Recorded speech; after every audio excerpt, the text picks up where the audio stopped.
जीवन मिलना भाग्य की बात है, मृत्यु होना समय की बात है, किंतु मृत्यु के बाद भी लोगों के दिलों में जिंदा रहना ये कर्मों की बात है।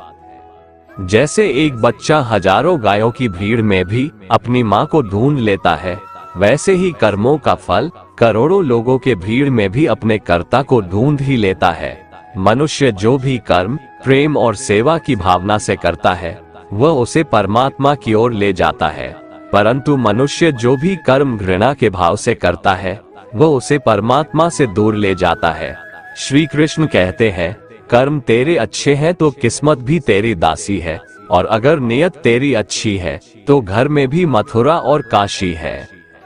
नमस्ते प्रिय मित्रों, कर्म और फल मनुष्य के जीवन व्यतीत क्रियाओं के अनुसार होता है। हमारा पूर्व जन्म कब कहाँ और कैसे था शायद ही किसी को पता हो, क्योंकि जब इंसान जन्म लेता है तो वह एक शिशु के रूप में होता है और जब वह बड़ा होता है तो संसार के माया जाल में फंस जाता है। इंसान के कर्मों का फल उसके जीवन के आधार के अनुसार होता है। तो पुनर्जन्म क्या है और क्या हमारे कर्म जन्म से लेकर मौत तक हमारा अनुसरण करते हैं? गीता में भगवान श्री कृष्ण ने अर्जुन को ये बात समझाई थी कि लोगों को उसके कर्मों का फल हमेशा मिलता है। आपने महसूस किया होगा कि बुरे लोग हमेशा बुरे कर्म करते हैं, फिर भी वह जीवन में सुखी और संपन्न रहते हैं, जबकि अच्छे लोग जीवन भर अच्छे कर्म करते हैं, फिर भी उसे अपमान और दर्द ही मिलता है। अक्सर लोगों के मन में ऐसा सवाल रहता है कि जो लोग अच्छे कर्म करते हैं वो परेशान रहते हैं, वहीं जो बुरे कर्म करते हैं वो खुशी से रह रहे होते हैं। अच्छे कर्म करने वाले परेशान होते हैं कि आखिर उन्हें इतनी परीक्षा क्यों देनी पड़ रही है, जबकि जो अधर्म की राह में है वो खुश है और जिंदगी का लुत्फ उठा रहे हैं। अक्सर लोग सोचते हैं कि अब अच्छाई का जमाना ही नहीं रहा। अगर आपके मन में भी ये सवाल आया है तो आज आप इसका जवाब सुन लीजिए। ये जवाब वो है जो भगवत गीता में लिखा है और श्री कृष्ण ने अर्जुन को दिया था। भगवत गीता में वर्णित कथा के अनुसार जब भी अर्जुन के मन में कोई दुविधा होती थी तो वो श्री कृष्ण के पास पहुंच जाते थे। एक बार की बात है, अर्जुन ने भगवान श्री कृष्ण के समीप आकर कहा कि वो दुविधा में है और इसका जवाब वो श्री कृष्ण से चाहते हैं। श्री कृष्ण ने पूछा कि क्या सवाल है? अर्जुन ने कहा, मुझे ये जानना है कि अच्छे लोगों के साथ हमेशा बुरा ही क्यों होता है, वहीं बुरे लोग खुशहाल दिखते हैं। अर्जुन के मुंह से ऐसी बातें सुनकर श्री कृष्ण मुस्कुराए और कहा, मनुष्य जैसा सोचता है और महसूस करता है वैसा कुछ नहीं होता है, बल्कि अज्ञानता की वजह से वो सच्चाई नहीं समझ पाता है। अर्जुन उनकी ये बात समझ नहीं पाए। इसके बाद श्री कृष्ण ने क्या कहा वो जानते हैं। कान्हा ने अर्जुन से कहा कि हे पार्थ, मैं तुम्हें एक कथा सुनाता हूँ, उसे सुनकर तुम समझ जाओगे कि हर प्राणी को उसके कर्म के हिसाब से ही फल मिलता है। प्रकृति हर किसी को अपनी राह चुनने का मौका देती है। अब वो मनुष्य की इच्छा पर निर्भर करता है कि उसे धर्म की राह चुननी है या अधर्म की। कथा शुरू करते हुए श्री कृष्ण ने कहा, एक नगर में दो पुरुष रहा करते थे। एक पुरुष व्यापारी था जिसके जीवन में धर्म की बहुत महत्ता थी। वो पूजा पाठ में यकीन रखता था। वो हर रोज मंदिर जाता था और दान धर्म भी करता था और हर रोज भगवान की पूजा करता था। वहीं दूसरा पुरुष बिल्कुल विपरीत था। वो हर रोज मंदिर तो जाता था लेकिन पूजा करने नहीं, बल्कि मंदिर के बाहर से जूते चप्पल चुराने। उसे दान और धर्म से कोई लेना देना नहीं था। समय बीतता गया और एक दिन बहुत जोर की बारिश हो रही थी। इस वजह से मंदिर में पुजारी के अलावा कोई नहीं था। ये बात जब दूसरे पुरुष को पता चली तो उसने कहा कि ये सही मौका है मंदिर का धन चुराने का। पंडित से नजर बचाकर उसने मंदिर का सारा धन चुरा लिया। उसी समय धर्म कर्म में विश्वास रखने वाला व्यक्ति भी मंदिर पहुंचा। दुर्भाग्य से मंदिर के पुजारी ने उसे ही चोर समझ लिया और चिल्लाने लगे। वहां लोग एकत्र हो गए और उसे बहुत मारा। किसी तरह वो बचते बचाते वहां से निकला। तो दुर्भाग्य ने उसका साथ वहां भी नहीं छोड़ा। मंदिर के बाहर वो एक गाड़ी से टकरा गया और घायल हो गया। फिर वो व्यापारी लंगड़ाते हुए घर जाने लगा तो रास्ते में उसकी मुलाकात उस पुरुष से हुई जिसने मंदिर से धन चुराया था। उसने कहा, आज तो मेरी किस्मत चमक गई, एक साथ इतना सारा धन मिल गया।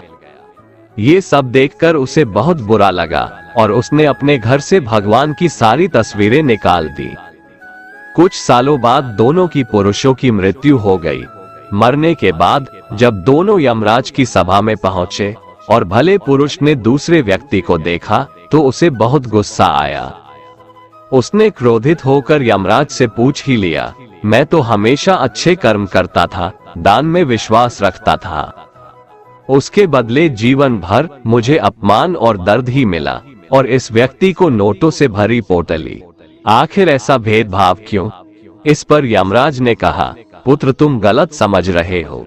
जिस दिन तुम्हारी गाड़ी से टक्कर हुई थी वो दिन तुम्हारे जीवन का आखिरी दिन था, परंतु तुम्हारे अच्छे कर्मों की वजह से तुम्हारी मौत सिर्फ एक छोटी से चोट में बदल गई।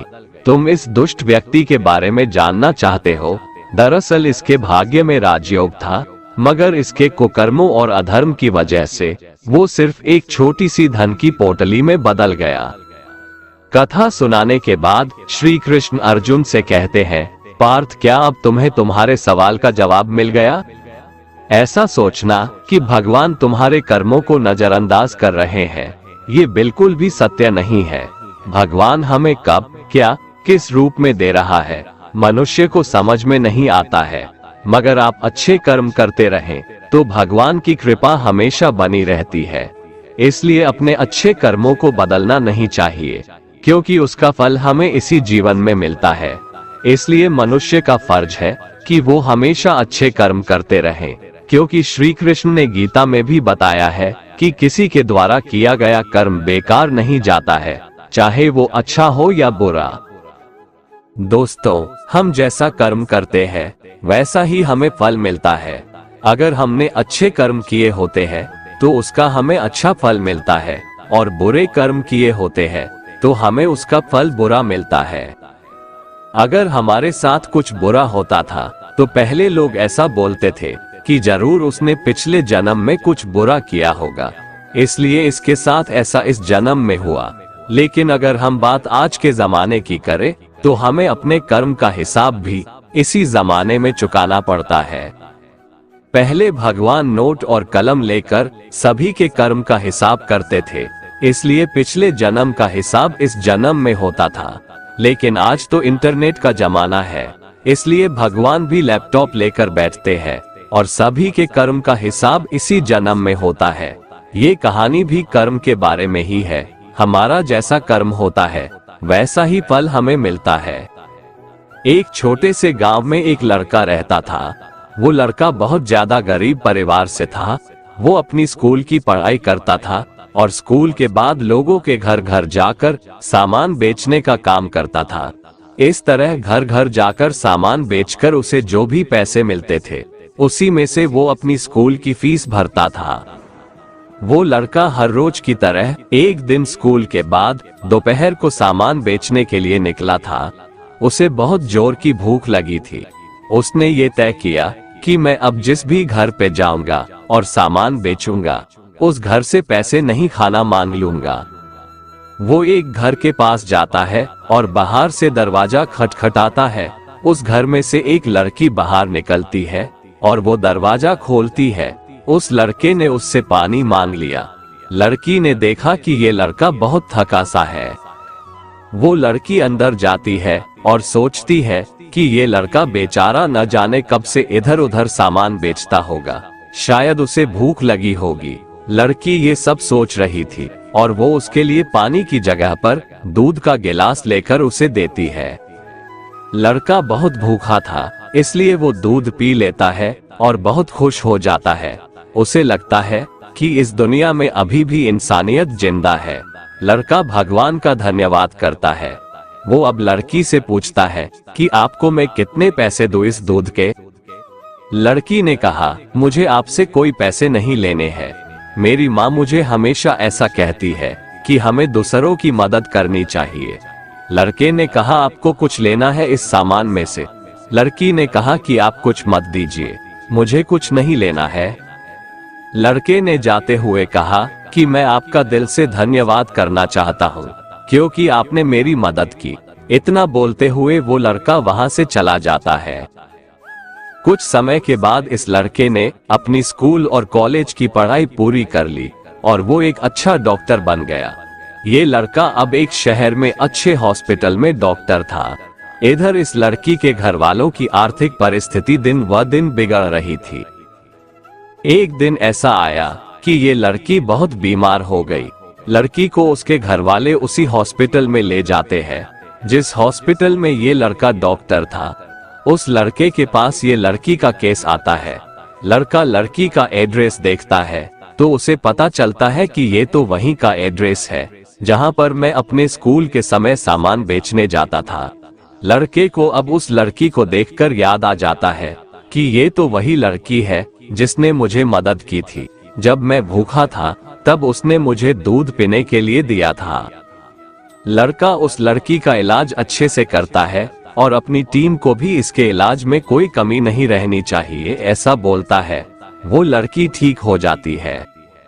अब बारी थी लड़की की हॉस्पिटल का बिल देने की। वो मन ही मन बोल रही थी कि पता नहीं कितना बिल होगा। वो बहुत चिंतित थी क्योंकि उसके घर वालों की आर्थिक परिस्थिति इतनी अच्छी नहीं थी कि वो लोग ये इलाज का बिल दे पाए। लड़की ने जैसे ही बिल का लिफाफा हाथ में लिया वैसे ही उसने देखा कि उसमें उसका जो भी इलाज हुआ था वो सब लिखा था और साथ में एक छोटी सी पर्ची भी थी।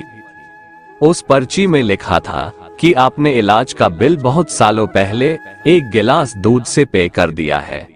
डॉक्टर तभी वहां पर पहुंच जाते हैं और ये लड़की उनको पहचान लेती है और उनसे कहती है कि आपका बहुत बहुत शुक्रिया। दोस्तों, अगर आप कुछ अच्छा करते हैं तो अच्छाई आपके पास घूमकर जरूर आएगी। हमें अक्सर हमारे कर्म के हिसाब से ही फल मिलते हैं। जैसा हमारा कर्म होता है वैसा ही हमें कर्म का फल मिलता है। श्रीमद् भगवत गीता में योगीराज श्री कृष्ण महाराज ने संदेश दिया है कि अवश्यमेव भोक्तव्यम कर्म कृतम शुभाशुभम, अर्थात व्यक्ति को अपने किए हुए शुभ और अशुभ सभी कर्मों का फल अवश्य ही भोगना पड़ता है। मनुष्य अपने जीवन में जैसे जैसे कर्म करता जाता है वैसे वैसे ही उसके जीवन का निर्माण होता जाता है, परंतु परमात्मा ने मनुष्य को केवल कर्म करने की स्वतंत्रता दी है। कर्म फल की व्यवस्था परमात्मा के अधीन है। आपका जैसा कर्म होगा वैसा ही आपको फल मिलेगा, यह निश्चित है, क्योंकि परमात्मा न्यायकारी है।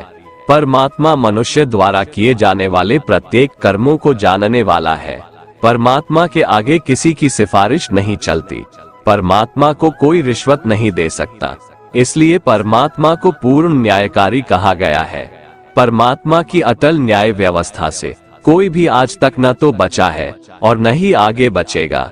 इसलिए अच्छे कर्म करने वाला व्यक्ति निर्भय होता है और बुरा कर्म करने वाला व्यक्ति हर समय भयभीत होता है।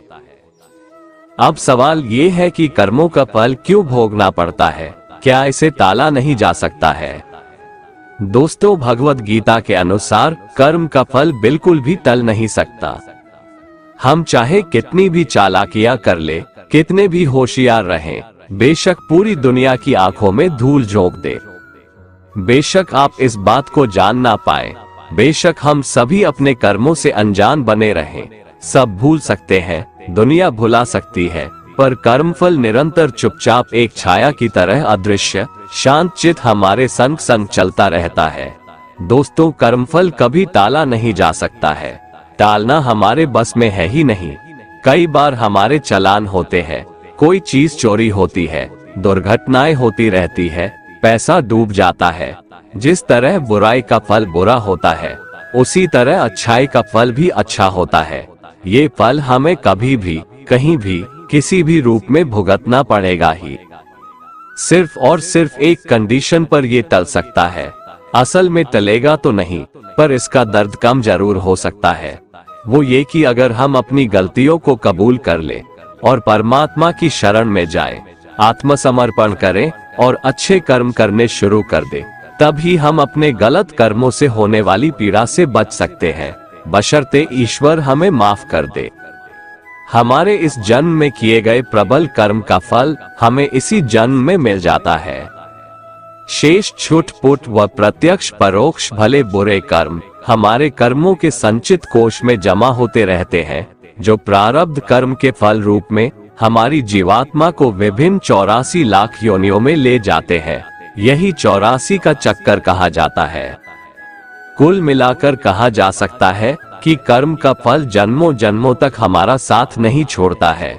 इसीलिए कर्म के सिद्धांत के अनुसार अपने जीवन को ढाल लीजिए और अपने कर्मों पर कड़ी नजर रखिए और ध्यान रखिए, कर्म, वाचा, मनसा, कर्मणा इन तीनों मार्गों से संपन्न होते हैं। इसका तात्पर्य ये हुआ कि किसी को मिथ्या या कटु वचन नहीं बोलना है, किसी के विषय में बुरा नहीं सोचना है, किसी का प्रत्यक्ष या परोक्ष बुरा नहीं करना है। यदि आपने ये तीनों नियम साध लिए तो ये सुनिश्चित है कि आप उत्तरोत्तर विकसित होते जाएंगे व जन्म दर जन्म कुलीन परिवार और उत्तम परिस्थितियों में जीवन जिएंगे। आपके जीवात्मा का निम्न योनियों में गिरना रुक जाएगा, बशर्ते कि आप अपने अहंकार के चलते किसी जन्म में पुनः उपरोक्त नियमों का उल्लंघन न कर बैठे। इस खतरे से बचने का एकमात्र उपाय यही है कि आप अकर्म की साधना में अपनी जीवन ऊर्जा खपाएं। अकर्म की साधना का तात्पर्य है ध्यान साधना द्वारा अपनी चेतना को अपने मन के परे स्थापित करते हुए अहंकार रहित जिए तथा हर कर्म को निष्काम भाव से अंजाम दें। इसे आप यूं भी समझ सकते हैं, मन के माध्यम से किए गए कर्म के साथ कर्म का फल ठीक उसी तरह से है जैसे आपके साथ आपकी परछाई। इस प्रकार उन कर्म फलों से बचा नहीं जा सकता, किंतु जैसे प्रकाश के ठीक नीचे खड़े होने पर हमारी परछाई नहीं बनती है, ठीक वैसे ही मन से परे रहते हुए आत्मा के प्रकाश में किए गए कर्म अपना फल देने के योग्य नहीं रह जाते हैं। महाभारत के युद्ध के पश्चात श्री कृष्ण भीष्म पितामह से मिलने पहुँचे तो भीष्म ने कृष्ण से पूछा कि हे केशव, मुझे इतना दर्द क्यों हो रहा है। तब श्री कृष्ण ने बताया कि पितामह, आप पिछले जन्म में राजा थे। आप कहीं जा रहे थे और रास्ते में एक सांप पड़ा था। आपने उसे मरा समझकर अपने तीर से उठाकर फेंक दिया और वो सांप नुकीली झाड़ियों में जा गिरा। उसके कांटे सांप के शरीर में बुरी तरह चुभ रहा था। सांप ने आपको खूब बद्दुआ दी थी, उसी का फल आपको मिल रहा है।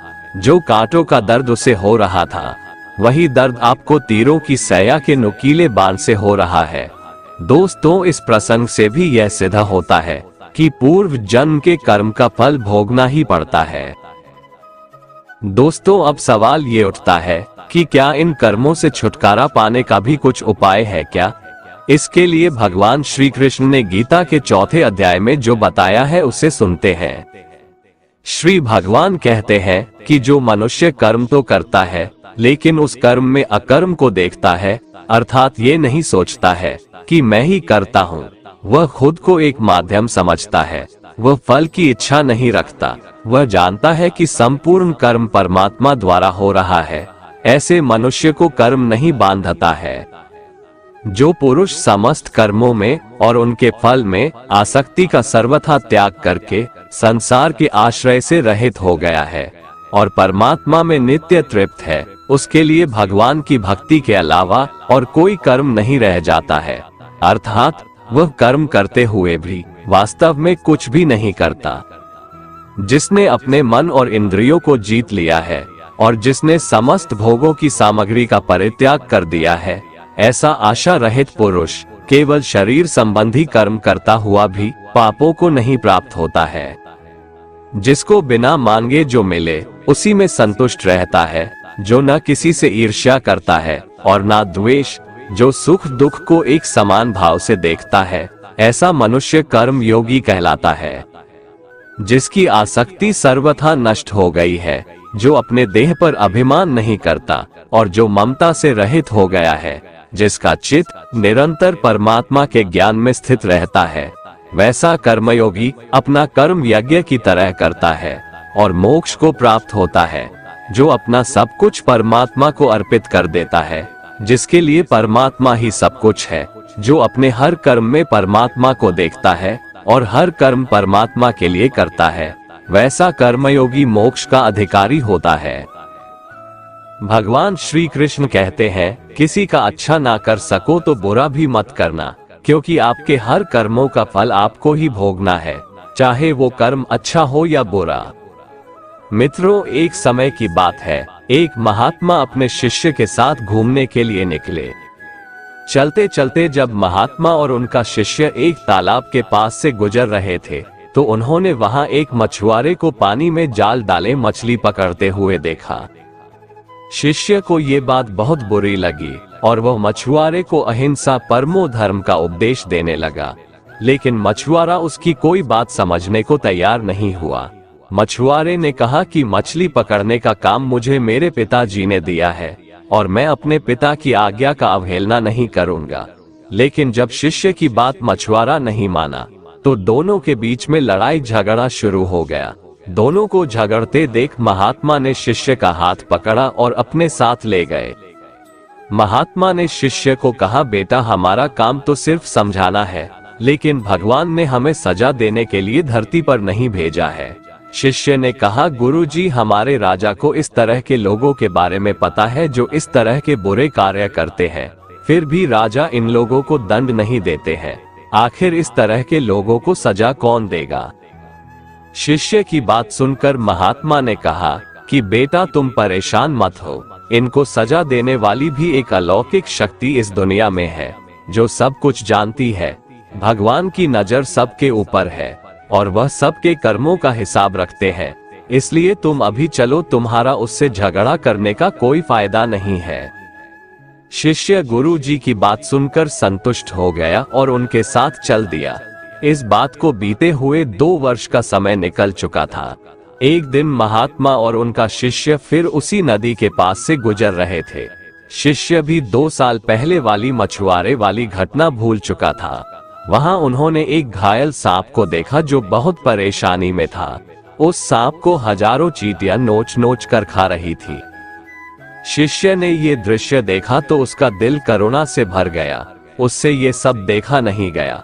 वह सांप को बचाने के लिए जाने ही वाला था कि महात्मा ने उसका हाथ पकड़ लिया और उसको जाने से मना कर दिया। शिष्य ने गुरु से पूछा, आप मुझे सांप को बचाने के लिए क्यों नहीं जाने दे रहे? महात्मा ने कहा, इस सांप को अपने कर्मों का फल भोगने दो। अगर तुमने इसको बचाने की कोशिश की तो इस बेचारे को अगले जन्म में फिर ये दुख भोगने पड़ेंगे, क्योंकि कर्म का फल सभी को भोगना पड़ता है।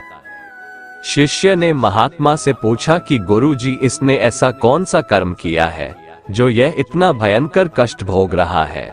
महात्मा ने कहा कि यह वही मछुआरा है जिसको तुमने 2 साल पहले मछलियों को ना मारने का उपदेश दिया था और वह तुम्हारे साथ लड़ने के लिए तैयार हो गया था। वो मछलियां ही ये चींटियां हैं जो इसको नोच नोच कर खा रही है। शिष्य महात्मा की बात सुनकर हैरान हो गया और उसने महात्मा से पूछा कि गुरुजी, यह तो बड़ा ही अजीब सा न्याय है। महात्मा ने कहा, बेटा, इस दुनिया में स्वर्ग और नरक के सारे दृश्य मौजूद हैं। तुम्हें इस धरती पर हर जगह ईश्वर के न्याय के नमूने देखने को मिल सकते हैं, इसलिए अपने कर्म को हमेशा याद रखना चाहिए, क्योंकि सच यही है, जो हम करेंगे वो एक दिन हमें भोगना ही पड़ेगा। महात्मा ने कहा कि हमारे जीवन का हर पल बहुत ही कीमती है, इसलिए इस जीवन को बुरे कर्म करके बर्बाद नहीं करना चाहिए। शिष्य को गुरु जी की बात समझ में आ गई। दोस्तों, यदि हम अपने जीवन में बहुत ज्यादा अच्छे कर्म करते हैं तो उसी के फलस्वरूप भगवान हमारे साथ न्याय करेंगे, इसलिए हमें जीवन में हमेशा अच्छे कर्म करने चाहिए। श्रीमद् भगवत गीता में अर्जुन श्री कृष्ण से पूछते हैं कि हे प्रभु, मनुष्य न चाहते हुए भी किसकी प्रेरणा से या फिर किसके दबाव से पाप कर्म करने के लिए प्रेरित होता है? क्यों मनुष्य धर्म के रास्ते पर नहीं चल पाता है? क्यों वह अधर्म के रास्ते पर अग्रसर हो जाता है? श्री भगवान ने कहा, हे अर्जुन, रजोगुण से उत्पन्न होने वाले काम वासना और क्रोध ही इसका कारण है और यही सबसे बड़ा पापी है। तू इन्हें ही इस संसार में अग्नि के समान कभी न तृप्त होने वाले महान शत्रु समझ। दोस्तों, श्री कृष्ण बताते हैं कि आखिर मनुष्य पाप किस कारण से करता है। कारण है रजोगुण। इसी की वजह से काम, क्रोध या राग, द्वेष जैसे भाव पैदा होते हैं, जो कि पाप की वजह होते हैं। इन्हीं द्वेषों को श्री कृष्ण शत्रु बताते हैं। इन भावों के मन में आते ही आपको समझ जाना चाहिए कि आप पर शत्रु हावी हो रहा है और आपको उसे रोकने की जरूरत है। जिस प्रकार धुएं से अग्नि और धूल से दर्पण ढक जाता है तथा जिस प्रकार गर्भाशय से गर्भ ढका रहता है, उसी प्रकार कामनाओं से ज्ञान ढका रहता है। और जब ज्ञान ढक जाता है तब हमारे अंदर काम, क्रोध, राग, द्वेष जैसे भाव उत्पन्न होते हैं और हमसे पाप कर्म करवाने के लिए उत्साहित करते हैं। इसलिए श्री कृष्ण इन्हें शत्रु बताते हैं। हे कुंती पुत्र, इस प्रकार ज्ञानी पुरुष का ज्ञान भी अतृप्त कामना रूपी नित्य शत्रु से ढका रहता है, जो कभी भी संतुष्ट न होने वाली अग्नि की तरह जलता रहता है। काम, क्रोध, मद, लोभ और मोह को नियंत्रण में रखना ही इस आग को बुझाने का एक तरीका है। इंद्रियां, मन और बुद्धि को कामना की प्रजनन भूमि कहा जाता है, जिनके द्वारा यह मनुष्य के ज्ञान को आच्छादित कर लेती है और जीवात्मा को मोहग्रस्त कर देती है। अतः हे भरतवंशियों में श्रेष्ठ अर्जुन, तू प्रारंभ में ही इंद्रियों को वश में करके आत्मज्ञान और आत्म साक्षात्कार में बाधा उत्पन्न करने वाली इन महान पापी कामनाओं का ही बलपूर्वक खात्मा कर दे। श्री कृष्ण अर्जुन को सलाह देते हैं कि इससे पहले कि काम, क्रोध, लोभ जैसे शत्रु तुम पर कब्जा कर ले, तू अपनी इंद्रियों को वश में करके अपने काम, क्रोध को मार दे। ये काम, क्रोध जैसे शत्रु ही हैं, जो हमारे अंदर मौजूद ज्ञान को खत्म कर उनमें अज्ञान पैदा करते हैं और हमें धर्म के रास्ते से भटकाते हैं। गीता में भगवान श्री कृष्ण कहते हैं कि मनुष्य को सदैव अच्छे कर्म करने चाहिए, क्योंकि कर्मों के क्षीण हो जाने पर भाग्य भी नष्ट हो जाता है। जिस मनुष्य का अपने कर्मों पर अटूट विश्वास होता है और जो मनुष्य अपने कर्मों पर सदा अडिग रहता है, वही मनुष्य जीवन में सफल होता है। श्री कृष्ण कहते हैं कि हर व्यक्ति को बिना कुछ सोचे समझे सिर्फ कर्म के मार्ग पर चलते रहना चाहिए। जो मनुष्य कर्म किए बिना सिर्फ फल की चिंता करता है, उसे जीवन में सिर्फ असफलता ही प्राप्त होती है। श्री कृष्ण के अनुसार परिस्थितियां चाहे कितनी भी खराब हो, वो हमेशा एक जैसी नहीं रहती है, वो बदलती जरूर है। इसलिए मनुष्य को बहुत धैर्य और हिम्मत से काम लेना चाहिए। श्री कृष्ण कहते हैं कि ईश्वर कभी भी किसी व्यक्ति के साथ नाइंसाफी नहीं करता, वो उसको केवल वही देता है जिसके वह लायक है। भगवान कहते हैं, कर्म करो लेकिन फल की इच्छा मत रखो। इस संसार में कोई भी मनुष्य किसी भी काल में क्षण मात्र भी बिना कर्म किए नहीं रहता, क्योंकि सारा मनुष्य समुदाय कर्म करने के लिए ही पैदा हुआ है। बिना कर्म किए कोई रह नहीं सकता है। जो मनुष्य समस्त इंद्रियों को वश में करके आसक्ति रहित कर्म करता है, वही श्रेष्ठ है, अर्थात वही कर्मयोगी है। कर्म का मार्ग दिखाते हुए श्री कृष्ण कहते हैं कि कर्म न करने की अपेक्षा कर्म करना ज्यादा श्रेष्ठ है, तथा कर्म न करने से मनुष्य का शरीर निर्वाह भी नहीं सिद्ध होता है। अर्थात मनुष्य को चाहिए कि वह सिर्फ अपने कर्तव्यों का पालन करे, क्योंकि कर्म नहीं करने से मनुष्य का जन्म लेना भी बेकार हो जाता है। भगवान कहते हैं, तू यज्ञ समझकर अपना कर्म कर। जिस प्रकार यज्ञ समाज और प्रजा की भलाई के लिए किया जाता है, उसी तरह तू अपने कर्मों को यज्ञ समझकर, अर्थात अपना कर्तव्य समझकर कर्म कर। जो पुरुष इस परंपरा से नहीं चलता, प्रकृति के नियमों का पालन नहीं करता, अर्थात अपने कर्तव्य का पालन नहीं करता, वो इंद्रियों के द्वारा भोगों को भोगने वाला पापी पुरुष व्यर्थ ही जीता है। परंतु जो मनुष्य आत्मा में ही रमण करने वाला और आत्मा में ही तृप्त तथा आत्मा में ही संतुष्ट हो, उसके लिए कोई कर्तव्य नहीं है। आत्मा का मतलब यहाँ सबसे बड़ा सच है, और जो सत्य को समझता है, सत्य में ही खुश होकर सत्य में ही रहता है, उसके लिए कोई कर्तव्य नहीं है। लेकिन ऐसा कोई लाखों करोड़ों में एक होता है। उस महापुरुष का इस विश्व में न तो कर्म करने से कोई प्रयोजन रहता है और न कर्मों के न करने से ही कोई प्रयोजन रहता है, तथा संपूर्ण प्राणियों में भी इसका स्वार्थ से कोई संबंध नहीं रहता। कहने का सीधा मतलब है, जिसे परमात्मा मिल चुका है वो कोई और दूसरा कर्म क्यों करे। श्री कृष्ण कहते हैं, अगर तुमने कोई रिश्ता खोया है या किसी रिश्ते से निराश हो तो वह रिश्ता मुझसे बना लो, मैं कभी भी तुम्हें छोड़कर नहीं जाऊंगा। इसलिए तू निरंतर आसक्ति से रहित होकर अर्थात अपनी इच्छा को त्याग कर सदा कर्तव्य कर्म को भली भांति करता रहे, क्योंकि आसक्ति से रहित होकर कर्म करता हुआ मनुष्य परमात्मा को प्राप्त हो जाता है। बहुत से ऐसे लोग हैं जो कर्म करते हुए ही परम सिद्धि को प्राप्त हुए थे। जनक आदि ज्ञानी जन भी आसक्ति रहित कर्म द्वारा ही परम सिद्धि को प्राप्त हुए थे, इसलिए कर्म करना ही उचित है। श्रीमद् भगवद गीता में श्री कृष्ण कहते हैं कि जीवन में कुछ भी स्थायी नहीं है, इसलिए स्वयं को अधिक तनावग्रस्त न करें। किसी के साथ चलने से ना तो कोई खुशी मिलती है और ना ही लक्ष्य, इसलिए मनुष्य को सदैव अपने कर्मों पर विश्वास करते हुए अकेले चलते रहना चाहिए। श्रेष्ठ पुरुष जो जो आचरण करता है, अन्य पुरुष भी वैसा वैसा ही आचरण करते हैं। वो जो कुछ प्रमाण कर देता है, समस्त मनुष्य समुदाय उन्हीं के पद चिन्हों पर अपने रास्ते चुनता है, इसलिए सज्जन व्यक्तियों को सदैव अच्छा व्यवहार करना चाहिए। कान्हा कहते हैं, मेरा इन तीनों लोकों में न तो कुछ कर्तव्य है और न ही कोई वस्तु प्राप्त करने योग्य है, फिर भी मैं कर्म में ही बरतता हूँ, अर्थात मैं भी कर्म करते हुए अपने कर्तव्य का निर्वाह करता हूँ। श्री भगवान कहते हैं, यदि मैं कर्मों को करने में सावधानी ना बरतूं तो बड़ा अनर्थ हो जाएगा, क्योंकि मनुष्य सब प्रकार से मेरे ही मार्ग का अनुसरण करते हैं। इसलिए यदि मैं कर्म न करूं तो ये सब मनुष्य नष्ट भ्रष्ट हो जाएंगे और मैं संकर्ता का करने वाला हो जाऊंगा तथा इस समस्त प्रजा को नष्ट करने वाला बन जाऊंगा।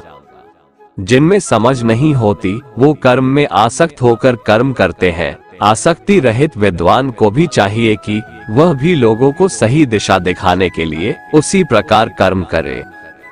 जो ज्ञानी है, जिन्हें ईश्वर की सच्चाई मालूम हो चुकी है, उनकी ये जिम्मेदारी बन चुकी है कि उनके काम करने के तरीके से कहीं किसी और के मन में काम करने के प्रति अश्रद्धा या अपमान ना पैदा हो जाए। इसलिए उन ज्ञानी जनों के लिए ये जरूरी है कि वो ऐसा उदाहरण सामने रखें जिससे हर कोई अपना कर्म, अपना कर्तव्य करने के लिए प्रेरित हो। वास्तव में संपूर्ण कर्म सब प्रकार से प्रकृति के गुणों द्वारा किए जाते हैं, तो भी जिसका अंतःकरण अहंकार से मोहित हो रहा है, ऐसा अज्ञानी मैं करता हूँ ऐसा मानता है। तामसिक गुण वाले व्यक्ति आलस्य या नींद इसी प्रकार के कर्म करते हैं। राजसिक गुण वाले बात बात पर शौर्य या बहादुरी दिखाने का काम करते हैं, लेकिन ज्ञानी मनुष्य जानते हैं उसके गुण ही उससे कर्म करवा रहे हैं, और जो ज्ञानी नहीं होते वो समझते हैं कि सब कुछ वही कर रहे हैं। कर्म में लगे हुए ज्ञानियों को ये जानना चाहिए कि गुण ही उनसे कर्म करवाते हैं, वो खुद कुछ भी नहीं करते। और जो ज्ञानी इस बात को समझ ले तो ये उनकी जिम्मेदारी होती है कि वो अज्ञानियों को समझाए कि कर्म ही उनका धर्म है। श्री कृष्ण कहते हैं कि तुम मुझ अंतर्यामी परमात्मा में अपने सारे कर्मों को अर्पण कर दे। जो कोई मनुष्य दोष दृष्टि से रहित और श्रद्धा युक्त होकर मेरे इस मत का सदा अनुसरण करते हैं, वे भी संपूर्ण कर्मों से छूट जाते हैं। परंतु जो मनुष्य मुझ में दोषारोपण करते हुए मेरे इस मत के अनुसार नहीं चलते हैं, उन मूर्खों को तू संपूर्ण ज्ञानों में मोहित और नष्ट हुआ ही समझ। गीता में श्री कृष्ण कहते हैं, दूसरे के कर्तव्य का पालन करने से भय होता है और स्वधर्म में मरना भी बेहतर होता है। श्री कृष्ण के अनुसार हमें दूसरे का अनुसरण या नकल करने की बजाय स्वधर्म को पहचानना चाहिए। दूसरों का अनुसरण करने से मन में भय उत्पन्न होता है। श्री कृष्ण के अनुसार डर हटाने का एक ही उपाय है और वो है अपना स्वधर्म पहचानना और उसी में जीना। भगवान कहते हैं, रजोगुण से उत्पन्न होने वाले काम वासना और क्रोध ही मनुष्य से पाप कर्म करवाते हैं। इसलिए काम वासना और क्रोध मनुष्य का सबसे बड़ा शत्रु है। जिस प्रकार धुएं से अग्नि और धूल से दर्पण ढक जाता है तथा जिस प्रकार गर्भाशय से गर्भ ढका रहता है, उसी प्रकार कामनाओं से ज्ञान ढका रहता है। इस प्रकार शुद्ध चेतन स्वरूप जीवात्मा का ज्ञान कामना रूपी नित्य शत्रु द्वारा ढका रहता है, जो कभी भी तुष्ट न होने वाली अग्नि की तरह जलता रहता है। इंद्रियां, मन और बुद्धि कामनाओं के निवास स्थान होते हैं। इनके द्वारा कामनाएं ज्ञान को आच्छादित करके जीवात्मा को मोहग्रस्त कर देती है।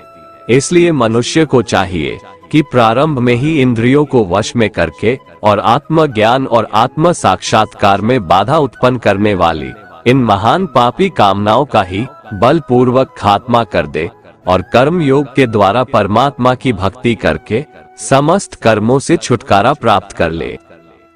दोस्तों, अगर आपको हमारा ये वीडियो पसंद आया तो कमेंट में जय श्री राधे कृष्ण लिखें और ऐसे ही प्रेरणादायक वीडियो देखने के लिए हमारे चैनल को सब्सक्राइब कर लें। जय श्री राधे कृष्ण।